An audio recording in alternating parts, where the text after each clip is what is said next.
Charting on different time frames. Price charts are analyzed by technical traders in an attempt to predict price movement. A trader's choice of technical indicators and the time frame they consider are the two primary variables for technical analysis. Numerous technical analysis time frames are displayed on charts ranging from 1 minute to monthly or even yearly.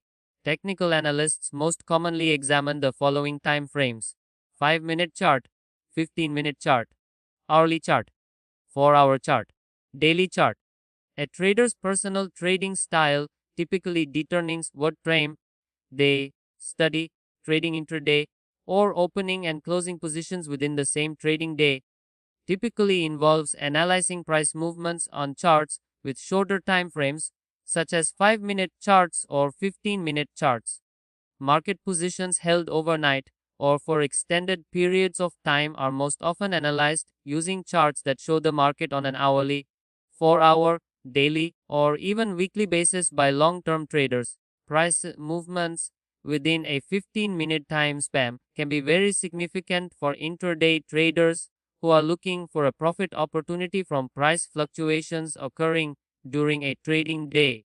However, that same price movement viewed on a daily or weekly chart may not be particularly significant or indicative for long-term trading purposes.